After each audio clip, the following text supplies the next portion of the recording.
Hello students, चलिए ठीक है।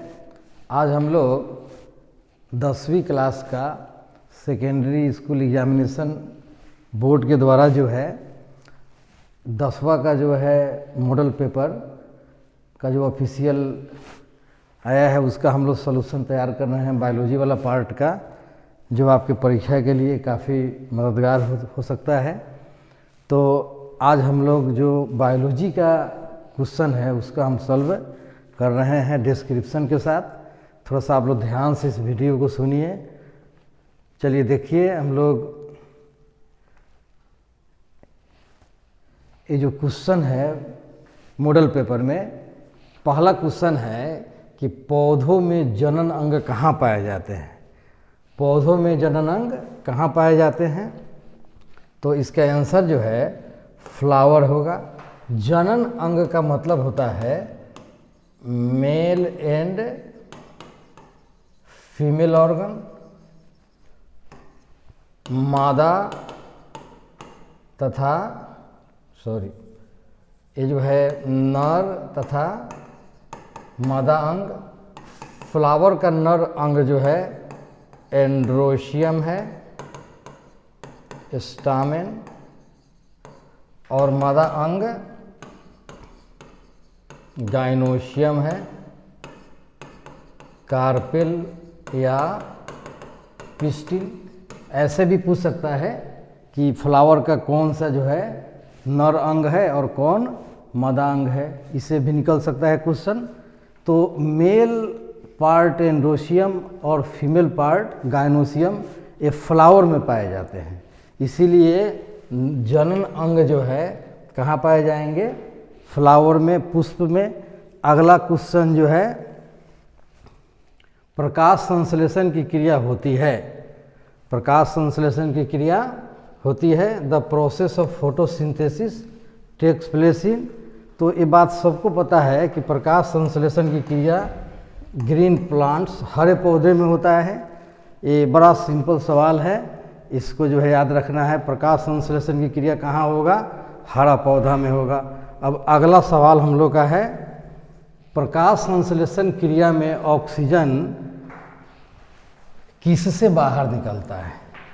प्रकाश संश्लेषण क्रिया में ऑक्सीजन गैस जो है निकलता है, बात सबको पता है, लेकिन कहाँ से निकलता है? तो ये वाटर से, जल से निकलता है।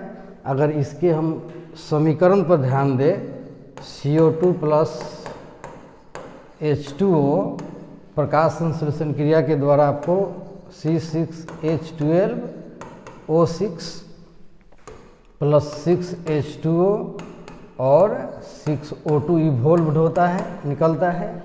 तो इसका जो है रेडियो एक्टिव टेक्निक से जब इसका इम्प्रूव किया गया तो पता चला कि जल से जो है ऑक्सीजन क्या हो रहा है? निकल रहा है। और इसमें जो ऑक्सीजन आया था वो CO2 से आ रहा था। तो यहाँ सवाल है हम लोग का कि प्रकाश संश्लेषण क्रिया में ऑक्सीजन बाहर निकलता है, वो कहाँ से निकलता है? तो जल से निकलता है। अगला सवाल हम लोग का है कि जठर ग्रंथियाँ कहाँ पाई जाती है? जठर ग्रंथियाँ गैस्ट्रिक ग्लैंड्स। देखिए, आप लोगों को गैस्ट्रिक शब्द का अर्थ समझना होगा। गैस्ट्रिक, जठर का मतलब ही होता है स्टोमक, आमाशय। बायोलॉजिकली जो है स्टोमक का एक नाम है गैस्ट्रिक। तो गैस्ट्रिक जहाँ भी आपको मिलेगा आप उसका रिलेशन किससे लगाइएगा? स्टोमक से, आमाशय से। तो सवाल है कि जठर ग्रंथि कहाँ पाई जाती है? तो जठर, गैस्ट्रिक जो है का रिलेशन स्टोमक से है, इसलिए जठर ग्रंथि कहाँ पाया जाएगा? आमाशय में, स्टोमक में पाया जाएगा। इसके बाद में एक सवाल है, अगला सवाल, कि ग्लाइकोलाइसिस की क्रिया संपन्न होती है। Process of glycolysis takes place in. तो हम लोग को सबको पता है कि ग्लूकोज का जो है पायरुविक एसिड में टूटना ही क्या कहलाता है? ग्लाइकोलाइसिस कहलाता है। हो सकता है यही सवाल पूछ दे कि ग्लाइकोलाइसिस में क्या टूटता है? तो ग्लूकोज पायरुविक एसिड में टूटता है। इसी प्रोसेस को हम लोग ग्लाइकोलाइसिस कहते हैं। ये ग्लाइकोलाइसिस की क्रिया जो है आपको साइटोप्लाज्म में होता है। कोशिका द्रव्य साइटोप्लाज्म में होता है और यही पायरुविक एसिड जो है क्रेब्स साइकिल के लिए माइटोकॉन्ड्रिया में प्रवेश करता है। तो अगर पूछ दे क्रेब्स चक्र कहाँ चलता है तो क्या आंसर होगा? माइटोकॉन्ड्रिया। लेकिन यहाँ ग्लाइकोलाइसिस पूछा है तो ग्लाइकोलाइसिस की क्रिया कहाँ होती है? साइटोप्लाज्म में कोशिका द्रव्य में होता है। चलिए फिर हम लोग का अगला सवाल है इथाइल अल्कोहल। इथाइल अल्कोहल किस प्रकार के शोषण से बनता है? इथाइल अल्कोहल जो है made from which type of respiration? तो आपको पता है कि रेस्पायरेशन दो तरह का होता है, एरोबिक और एनारोबिक, माने वायवीय और अवायवीय, दो प्रकार के शोषण होता है। तो अवायवीय जो शोषण होता है उसमें इथाइल अल्कोहल निकलता है। इसलिए आंसर क्या होगा हम लोग का? एनारोबिक रेस्पिरेशन में क्या होता है? ग्लूकोज टूटता है तो इथाइल अल्कोहल बनता है और फिर जो है एटीपी का निर्माण होता है। तो इथाइल अल्कोहल जो है एनारोबिक रेस्पिरेशन का प्रोडक्ट है, आपको याद रखना है। फिर अगला हम लोग का प्रश्न है कि सबसे छोटी अंतःस्रावी ग्रंथि कौन है? सबसे छोटी अंतःस्रावी ग्रंथि स्मॉलेस्ट इंडोक्राइन ग्लैंड। तो स्मॉलेस्ट इंडोक्राइन ग्लैंड के रूप में पिट्यूटरी ग्लैंड का जो है नाम आता है। अगर इसी में सवाल को ऐसे पूछ दे कि यहाँ स्मॉलेस्ट के बदला अगर सबसे बड़ा पूछ दे तब आंसर क्या हो जाता? Thyroid gland. थायराइड ग्लैंड सबसे बड़ी इंडोक्राइन ग्लैंड है और पिट्यूटरी सबसे छोटी जो है इंडोक्राइन ग्लैंड है। तो सबसे छोटा इंडोक्राइन ग्लैंड पिट्यूटरी ग्लैंड है। इसके बाद में हम लोग का अगला सवाल है कि पौधे के वायवीय भागों से जल के ह्रास की क्रिया कहलाती है the process of loss of water from the aerial part of plant. आप लोगों को पता होना चाहिए खासकर लीफ में छोटे छोटे छिद्र होते हैं जिसको हम लोग स्टोमाटा कहते हैं। स्टोमाटा रंध्र छिद्र। तो जब सनलाइट जो है क्या होता है एक्सपोज होता है लीफ पर या पौधा का कोई भी एरियल पार्ट से, तो इस स्टोमाटा से जो है वाटर क्या होता है एज वेपर वाष्प के रूप में जल क्या होता है एरियल पार्ट से निकलता है। इस क्रिया को हम लोग ट्रांसपिरेशन बोलते हैं, वाष्पोत्सर्जन। तो पौधे के वायवीय भाग से एरियल पार्ट से जब वाटर जो है लॉस होता है वेपर के रूप में, उस प्रोसेस को हम लोग ट्रांसपिरेशन कहते हैं, वाष्पोत्सर्जन कहते हैं। ये वाष्पोत्सर्जन का डेफिनेशन ही है कि the process of loss of water from the aerial part of plant. पौधे के वायवीय भागों से जल के ह्रास की क्रिया को ट्रांसपिरेशन कहते हैं। अगर ट्रांसपिरेशन की परिभाषा पूछे तो आप लोग यही बात लिख दीजिएगा तो आपका आंसर मिल जाएगा। तो फिर अब अगला हम लोग का सवाल है कि घेंघा रोग पनपता है। बहुत आसान सा सवाल है। घेंघा रोग जो है आयोडीन डिफिशियंसी जो है, आयोडीन के कमी से घेंघा रोग होता है। चलिए फिर अगला सवाल है हम लोग का कि रक्त में हल्के पीले रंग के चिपचिपे द्रव को कहते हैं। रक्त में हल्के पीले रंग के चिपचिपे द्रव को हम लोग क्या कहते हैं? Light yellow coloured sticky substance in the blood is called plasma. अगर प्लाज्मा से अगर हम लोग ब्लड के सेल्स निकाल दे, ब्लड सेल्स 3 प्रकार का होता है। आपको ब्लड का जो है कंपोजिशन जानना होगा। तो ब्लड जो है प्लाज्मा और ब्लड सेल्स के बने होते हैं। अगर ब्लड से अगर ये ब्लड सेल्स को अगर बाहर कर दिया जाए तो क्या बच जाएगा? प्लाज्मा। और एक प्लाज्मा जो है हल्का पीला रंग का जो है द्रव है। तो ये प्लाज्मा का ही डिफिनीशन है। रक्त में हल्के पीले रंग के चिपचिपे द्रव को क्या कहते हैं? प्लाज्मा कहते हैं। स्टिकी भी होता है। अगला सवाल हम लोग का है कि रक्तचाप मापने के उपकरण को क्या कहते हैं? रक्तचाप मापने के उपकरण को क्या कहते हैं? ब्लड प्रेशर मापने के यंत्र को स्फिग्मोमैनोमीटर कहते हैं। स्फिग्मोमैनोमीटर से जो है हम लोग ब्लड प्रेशर को मापते हैं। अगला सवाल है कि वाष्पोत्सर्जन की क्रिया पाई जाती है। अभी हम लोग पिछले सवाल में देखे थे कि वाष्पोत्सर्जन की क्रिया जो है पौधे के वायु भाग से जल का वाष्प के रूप में निकलना वाष्पोत्सर्जन कहलाता है। तो वाष्पोत्सर्जन की क्रिया किस में होगा? पौधों में होगा, प्लांट्स में होगा। उसके बाद में अगला सवाल है कि निम्नलिखित में किसमें खुला रक्त परिसंचरण तंत्र पाया जाता है? Open circulatory system.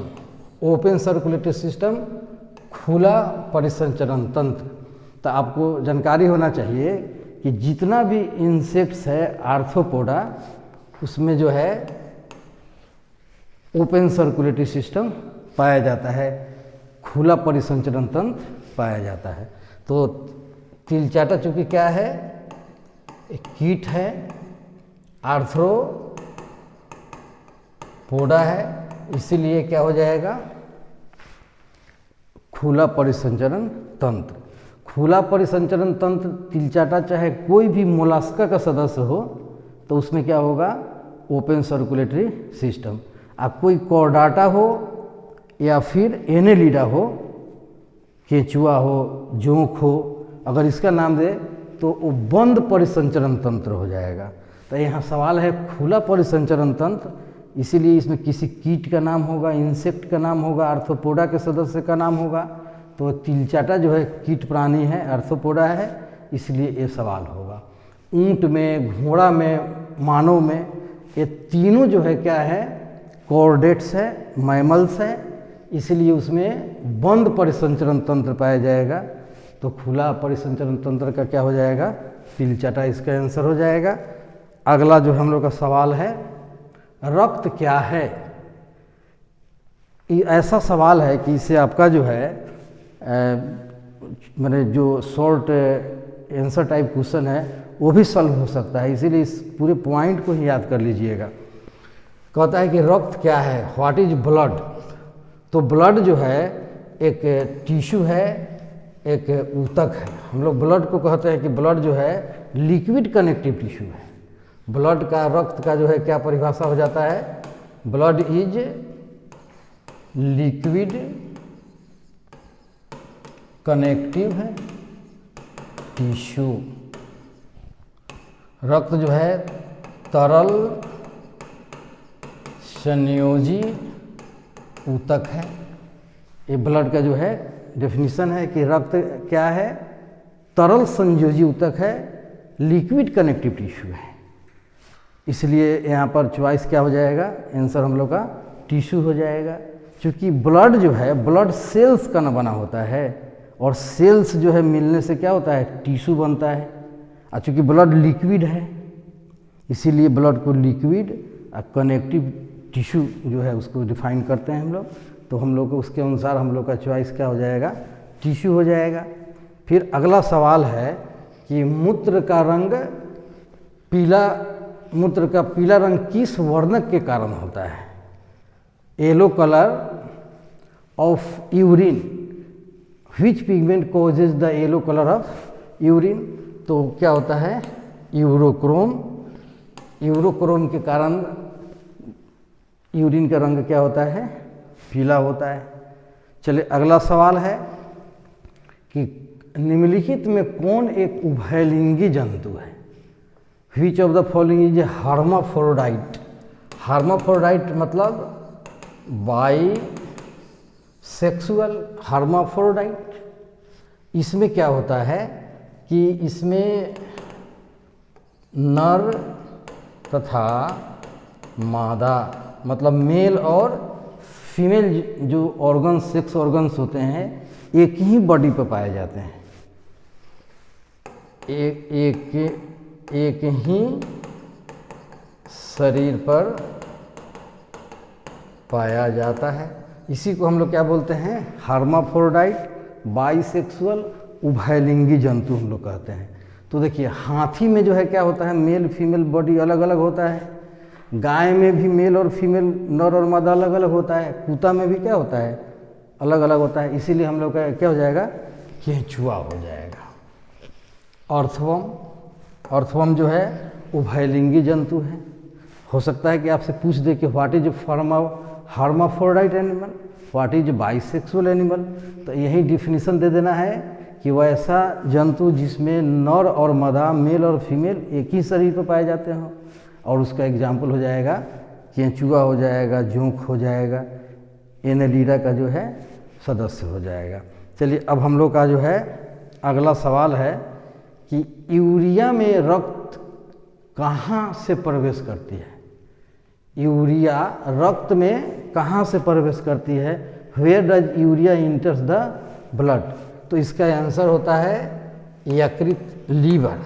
आपको जानना चाहिए कि लीवर में क्या होता है, यूरिया फॉर्म होता है।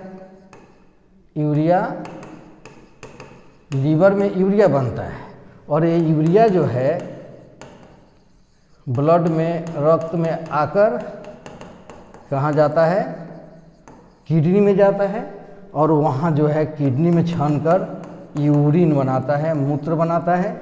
और इस यूरिया को जो है मूत्र के द्वारा, यूरिन के द्वारा शरीर से क्या किया जाता है, बाहर किया जाता है। ये बात आपको याद रखना होगा कि यूरिया का निर्माण कहाँ होगा, लीवर में। लीवर से वो कहाँ आएगा, ब्लड में, और ब्लड से जो है वो किडनी में जाएगा और किडनी का जो है नेफ्रॉन उसको छानकर यूरिन बनाएगा और यूरिन के थ्रू जो है यूरिया क्या हो जाएगा, शरीर से बाहर निकलेगा। तो सवाल है कि यूरिया रक्त में कहाँ से प्रवेश करती है, तो लीवर से, यकृत से प्रवेश करती है। ये बात आप जानिएगा तो इससे और भी सवाल बन सकता है। चलिए जैव, अगला सवाल हम लोग का है कि जैव आवर्धन प्रदर्शित करने वाला रसायन है बायोमैग्निफिकेशन। तो जब हम लोग फूड चेन में क्या होता है, इसका आंसर जो है डीडीटी होगा। जैव आवर्धन प्रदर्शित कौन करता है, डीडीटी करता है। क्या होता है कि जैसे हम लोग फूड चेन में ऊपर बढ़ते हैं वैसे वैसे डीडीटी की मात्रा क्या होती जाती है, बढ़ते जाती है। इसी को हम लोग क्या बोलते हैं, बायोमैग्निफिकेशन, जैव आवर्धन कहते हैं। जब कोई अनियमितीकरण प्रदूषक, non biodegradable pollutants food chain में जब प्रवेश करता है तो जैसे जैसे हम लोग आहार श्रृंखला में फूड चेन में ऊपर बढ़ते जाते हैं तो उस नॉन बायोडिग्रेडेबल पॉल्यूटेंट्स की मात्रा भी क्या होती जाती है, बढ़ते जाती है। और उसी घटना को हम लोग बायोमैग्निफिकेशन कहते हैं, जैव आवर्धन करते हैं। तो डीडीटी जो है ऐसा प्रदर्शित करता है, कारण कि ये CFC क्लोरोफ्लोरोकार्बन है, ये ओजोन डिप्लीशन के लिए जरूरी है। ATP हमारा एनर्जी का रूप है। तो डीडीटी जो है बायोमैग्निफिकेशन प्रदर्शित करता है। डीडीटी न गलता है न पचता है, इसीलिए जैसे हम लोग आहार श्रृंखला में प्रवेश करते हैं, मान लो कि कोई तालाब है, उस तालाब में जो है कोई फाइटोप्लैंक्टन है, उसके अंदर डीडीटी जा रहा है। उस फाइटोप्लैंक्टन को जू प्लैंक्टन खाएगा तो उसमें डीडीटी की मात्रा ज़्यादा बढ़ जाएगी। फाइटोप्लैंक्टन को जो है स्मॉल फिशेज खाएगा, स्मॉल फिशेज में और ज़्यादा डीडीटी जमा हो जाएगा। उस छोटी मछली को बड़ी मछली खाएगा, उसमें ज़्यादा डीडीटी बढ़ जाएगा, क्योंकि डीडीटी न पचता है न गलता है और वो टिश्यू में जमा होते चला जाता है। इसीलिए आहार श्रृंखला में डीडीटी की मात्रा क्या होते जाता है, बढ़ते जाता है। जैसे जैसे हम लोग क्रमागत आहार श्रृंखला में ऊपर बढ़ते हैं वैसे वैसे डीडीटी की मात्रा क्या होते जाता है, बढ़ते जाता है। और वहीं क्या है, बायोमैग्निफिकेशन है, जैव आवर्धन है, जो डीडीटी जो है प्रदर्शित करता है। इसलिए आंसर हम लोग का क्या हो जाएगा। अगला सवाल है कि निम्नलिखित में कौन एक प्राथमिक उपभोक्ता है, प्राइमरी कंज्यूमर। प्राथमिक उपभोक्ता, तो आपको जानना होगा कि प्राइमरी कंज्यूमर होता कौन है। तो कोई भी फूड चेन आहार श्रृंखला प्रोड्यूसर उत्पादक से शुरू होता है, जिसमें हरे पौधे आते हैं, हरे पौधे आते हैं, प्रोड्यूसर उत्पादक। इस उत्पादक को खाने वाला जो होता है वही क्या होता है, प्राइमरी कंज्यूमर होता है, प्राथमिक उपभोक्ता होता है। तो प्राथमिक उपभोक्ता प्राइमरी कंज्यूमर का मीनिंग क्या हो गया, जो डायरेक्ट अपना भोजन उत्पादक प्रोड्यूसर हरे पौधे से प्राप्त करता है। और हरे पौधे से भोजन प्राप्त करने वाला हमेशा क्या होता है, शाकाहारी होता है। तो इसलिए प्राइमरी प्रोड्यूसर जो होगा वो क्या होगा, शाकाहारी होगा। तो इसके अनुसार हम लोग का आंसर क्या हो जाएगा, प्राइमरी प्रोड्यूसर क्या होगा, शाकाहारी होगा, हर्बीवोरस होगा। क्योंकि प्राथमिक उपभोक्ता जो है, प्राइमरी कंज्यूमर जो है, वो भोजन डायरेक्ट कहाँ से लेता है, हरा पौधा से, प्रोड्यूसर से। और हरा माने पौधा को खाने वाला शाकाहारी होता है। शाकाहारी का मतलब क्या होता है, ये जो पेड़ पौधा से अपना भोजन प्राप्त करता है। तो इसलिए हम लोग का आंसर क्या हो जाएगा, शाकाहारी। तो प्राथमिक उपभोक्ता हमेशा क्या होता है, शाकाहारी होता है। बात आपको याद रखना है। उसके बाद में जैसे जैसे बढ़ेंगे हम मांसाहारी होते जाएगा। चलिए, तो प्राइमरी हमारे यहाँ जो है प्राथमिक उपभोक्ता जो है हमेशा क्या होगा, शाकाहारी होगा। अगला सवाल है कि निम्नलिखित में कौन एक भूमिगत जल का उदाहरण है। भूमिगत जल का उदाहरण अंडरग्राउंड वाटर का उदाहरण है। तो आपको अंडरग्राउंड वाटर को समझना होगा। जो वाटर, मान लीजिए कि वर्षा जल है, तो वर्षा जल जो है, बहुत सारा वर्षा जल जो है क्या होता है कि रन ऑफ होकर बहकर जो है गाढ़ा तालाब में जमा हो जाता है। कुछ जो है भूमि के अंदर चला जाता है, वाटर टेबल तक चला जाता है। तो जो जल भूमि के अंदर चला गया, वाटर टेबल तक चला जाता है, जो मिट्टी के कणों के बीच में जो जल पाया जाता है भूमि के अंदर, उसी को हम लोग अंडरग्राउंड वाटर कहते हैं, भूमिगत जल कहते हैं। नाम से ही स्पष्ट है। तो देखिए, समुद्र, तालाब, नदी, ये सभी क्या हैं, एक ग्राउंड लेवल पर सबका क्या होता है, पानी होता है। तो कुआं जो है, भूमि के अंदर जो है पानी जो है रहेगा कुआं में। तो इसीलिए ज़्यादा अच्छा आंसर क्या हो जाएगा, कुआं हो जाएगा, वेल हो जाएगा। तो भूमिगत जल का उदाहरण कौन हो जाएगा, कुआं हो जाएगा। चलिए, अगला हम लोग का सवाल क्या है कि प्राकृतिक चुनाव द्वारा जीवों का विकास कहलाता है नेचुरल सिलेक्शन। प्राकृतिक चुनाव, तो नेचुरल सिलेक्शन का सिद्धांत कौन दिया था, डार्विन जो है दिए थे। इसलिए यहाँ पर क्या हो जाएगा, डार्विनिज्म, डार्विनवाद जो है नेचुरल सिलेक्शन का सिद्धांत दिया था, इसलिए आंसर हो जाएगा। अगला सवाल है, हरे पौधे कहलाते हैं, हरे पौधे कहलाते हैं, अभी हम लोग देखे हैं कि हरे पौधे जो है प्रोड्यूसर कहलाते हैं, उत्पादक कहलाते हैं।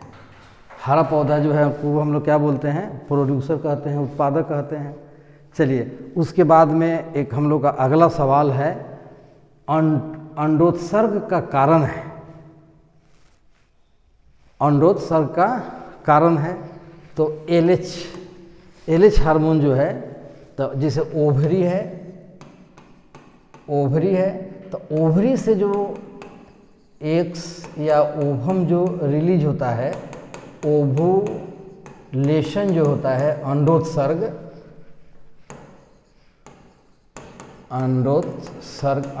का मतलब क्या हो गया कि ओवरी से, अंडाशय से, मादा के अंडाशय से अंडाणु का क्या होना, रिलीज होना, बाहर निकलना क्या कहलाता है, अंडोत्सर्ग कहलाता है। तो इस अंडोत्सर्ग के लिए कौन रिस्पॉन्सिबल है, एलएच हार्मोन। एलएच हार्मोन जो है ओवरी से ओवुलेशन करवाता है, अंडा को रिलीज करवाता है। तो ओवुलेशन के लिए, अंडोत्सर्ग के लिए कौन सा हार्मोन रिस्पॉन्सिबल होगा, उत्तरदायी होगा, तो LH हो जाएगा। चलिए अब अगला सवाल है, लैंगरहैंस की द्वीपिकाएँ, लैंगरहैंस की द्वीपिकाएँ कहाँ पाई जाती है? तो पैंक्रियाज में, अग्न्याशय में। आपको पता होना चाहिए कि ये जो पैंक्रियाज हम लोग का है ये मिक्स्ड ग्लैंड है। पैंक्रियाज क्या है? मिक्स्ड ग्लैंड है, मतलब इसमें इंडोक्राइन और एक्सोक्राइन दोनों पार्ट मौजूद रहता है। तो जो इंडोक्राइन पार्ट होता है, इंडोक्राइन पार्ट, उसी को हम लोग क्या बोलते हैं? Isolates of Langerhans, isolates of Langerhans. तो पैंक्रियाज के इंडोक्राइन पार्ट को हम लोग क्या बोलते हैं? Isolates of Langerhans. तो हमारा सवाल है कि लैंगरहैंस की द्वीपिकाएँ, आइसोलेट्स ऑफ लैंगरहैंस कहाँ पाया जाता है? तो पैंक्रियाज में। पैंक्रियाज का कौन सा पार्ट है? इंडोक्राइन पार्ट है, अंतःस्रावी भाग, यही हार्मोन का स्राव करता है। चलिए अगला सवाल है हम लोग का कि थायरॉक्सिन हार्मोन के संश्लेषण में निम्नलिखित में किसका होना आवश्यक है? तो थायरॉक्सिन के निर्माण के लिए आपको जो है आयोडीन का जो है रहना क्या है? जरूरी है। आयोडीन के द्वारा जो है थायरॉक्सिन का जो है निर्माण होता है। निशल्स कणिकाएँ, अगला सवाल है, निशल्स ग्रैनुल्स कहाँ पाया जाता है? तो निशल्स ग्रैनुल्स जो है न्यूरॉन में पाया जाता है। निशल्स ग्रैनुल्स, न्यूरॉन्स में जो है, न्यूरॉन्स का जो साइटोन पार्ट है उसी में कुछ जो है निशल्स ग्रैनुल्स पाए जाते हैं। चलिए हम लोग का एक अगला क्वेश्चन है हम लोग का कि मानव मस्तिष्क का वजन होता है, the weight of human brain. तो ऐसे ह्यूमन ब्रेन का एवरेज जो है 1.5 किलो का जो है ब्रेन होता है, लेकिन मेल फीमेल में बढ़ जाता है। मेल का जो है 1.2, और तो इस चॉइस के आधार पर जो है इसका एक्यूरेट आंसर क्या होगा? 1.2 से 1.4 kg एवरेज जो है 1.5 किलो का जो है होता है। चलिए ठीक है, ठीक है, जाइएगा एक बार, एग्ज़ाम में ज़रूर फ़ायदा होगा। तो चलिए बायो का इतना सवाल है, इसका आप लोग रिवीजन करिएगा, फिर हम लोग क्या करेंगे, फिर ज़रूरत पड़ेगा तो और हम लोग वीडियो बनाएंगे इसका। चलिए आज इतना, बेस्ट ऑफ लक, परीक्षा की तैयारी करते रहिए।